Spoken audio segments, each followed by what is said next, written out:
I'm Stuart Thompson, editor of Digital TV Europe. I'm here with Matt Stagg, who is Director of Mobile Strategy at BT Sport. Matt, one of the big topics in mobile at the moment is 5G. What difference do you think 5G is going to make to the production and distribution of sports content and TV on mobile? 5G is an absolute game changer in the end-to-end production and distribution. I think, firstly, everybody will get a better connection. 4G is great, but still in sort of dense urban environments, or a train station or a stadium, it can struggle with all those connections, and that's where 5G comes in. It can handle a lot more connections, a lot more density, and at higher bandwidth. So, first of all, everybody's going to get a better experience, and we take that into what we might do in the stadium. Secondly, and I think for me and where I work, the most exciting piece is in the contribution side of things. So both for sport, for breaking news, outside broadcast, people use 4G. It wasn't envisaged for that, it wasn't designed for that, but it just happens, that it works, and we see bonding devices, so you have multiple SIMs, but it's always a last resort. You will use fiber or satellite, but for news, you need to get something on screen, and certainly for some tiered sports, the lower tiers, you don't have fiber, so you use it. What 5G brings is the capability to be able to segment the network, something called network slicing, which then you can take parts of that and we can build a broadcast grade network. It'll be like a virtual fiber, which it just absolutely changes the way that sport will be produced. One of the things is, it enables remote production. Remote production isn't solely reliant on 5G, but it becomes more, I guess, opportunities for being able to deliver content at a better, I guess, more of a safety factor. So that is really, really interesting. That's a whole new area of the industry that we've not seen before. Right. Now, I guess we've heard a lot about innovations and things that are designed to enable delivery of video more easily over mobile, such as LTE broadcast and things like that have never quite taken off yet. Are those technologies going to be necessary, or does 5G simplify the whole thing? It's quite interesting. So still, people talk about all of this, endless bandwidth, and you'll be able to do. Still, spectrum is a finite resource, and it's expensive, and and you shouldn't be wasting it, and even you still build mobile networks, economically, sort of the techno-economics of it are, you will build it to your busy hour, and as you progress and your busy hour changes, and you put more spectrum in, and that's how they roll out.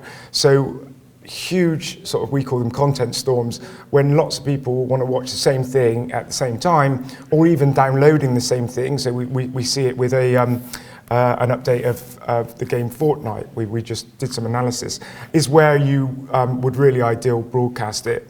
4G broadcast never came about. It did for some of our, for Telstra. They still really like it for their Australian football, because they zero rate it. 5G has given us I guess, is going to give us a gap where we don't need broadcast, because we're going to have a lot more people are going to migrate on. However, we are working with the industry on a 5G broadcast, because any amount of concurrency on mobile networks should be broadcast. It just makes economic sense. And you can enable and you can guarantee a lot better quality. All of the things that 4G broadcast would have given us, but we didn't have the full handset support. There's also the case, terrestrial TV has in its current form, has a lifetime. As we move to all IP, as people move to streaming, as the behaviour of different demographics come up, at some point there needs to be an IP replacement. And I don't say 5G replacement, but 5G will play a part in that, which is why we're working on 5G broadcast. Right, great. I mean, you mentioned there the sort of generational change as part of that in terms of the user behaviour. We're obviously seeing shifts in user behaviour between different groups, and that, I guess, applies to sports and applies to sports streaming as well. What are you seeing in terms of those changes in behaviour, and how much more complicated does that make your task as a sports broadcaster? It's interesting. We talk to this quite a lot, and if you're a hardcore sports fan, number one, we're not naive, because I come from a mobile, I come from EE over to BT Sport, and I still work between the two parts of our BT group. But we know that people would like to be at the stadium, wouldn't we all? If not in front of a big screen, either at home or at the pub with your mates. If not, people will watch it on a mobile device. So what we need to do is not only make that look really good, is to how can we engage the fan further, and how do we use that as a second screen? So we have a great BT app, which you can got a timeline, and you can scroll back, you can look at replays in 360, different camera angles, and that's what we see, and actually that is being used in conjunction with the big screen experience. We're also moving our apps onto the larger screens, so you can access BT Sport through Samsung, Apple TV, Xbox, PlayStation. So it's really getting the content to our customers so they can view it however they want, wherever they are, whenever they want. Yeah. Great. Now, as part of that, I guess more and more people are moving to streaming to consume sport, and the competition in that space is kind of heating up. That brings challenges, doesn't it? So you look at things like latency and things like that. Are those becoming more of a challenge? What do you need to do to kind of overcome the technical challenges of delivering that quality of experience to users?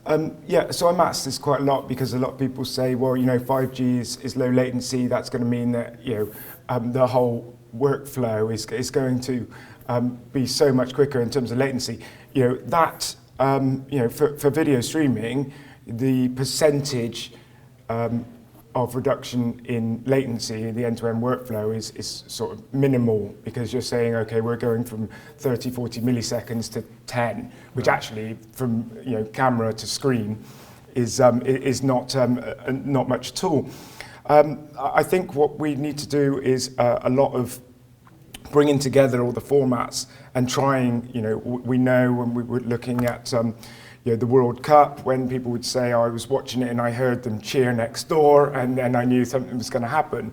But we need to address that as an industry, bring that down so all of the different platforms are aligned.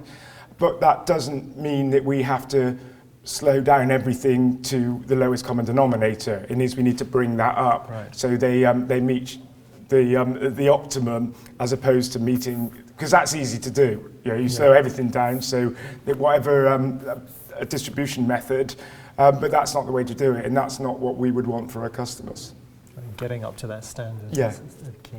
Okay. We're here at Video Exchange Streaming. What for you is the importance of events like this? Why do you sort of think these are valuable? Why do you come to them?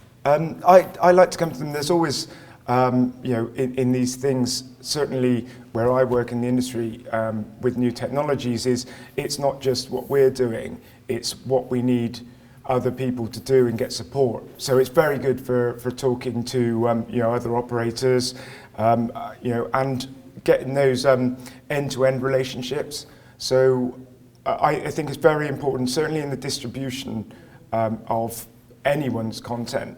I've always said, when we first launched 4G and we realised people were watching it, we had to build relationships with the BBC, with BT at that time, Netflix, YouTube, and the big thing I'd always go in and say was, look, we don't compete, but we have the same customer, and we need to work together to make sure that is that's in their benefit, and that really works. When you start to look at it from a consumer base, everybody wants, when they're watching Netflix on their phone, to look good. So if we can work together to make sure that streaming experience is good, even more so, and even more so for live TV. For live sport, you only get that one chance to watch that goal. Right, absolutely. What for you has been the key takeaway of this particular conference, and what's the highlight for you? I think there's been a lot of interesting things, a lot of interesting discussions. I'm very happy to see a lot more talk on the contribution side of things. which we don't normally see at streaming events. And that's really good for me because I work in both of those spaces. So I think, I think it's really changing and it's been a great event. Great. Matt, thanks very much. Thank you.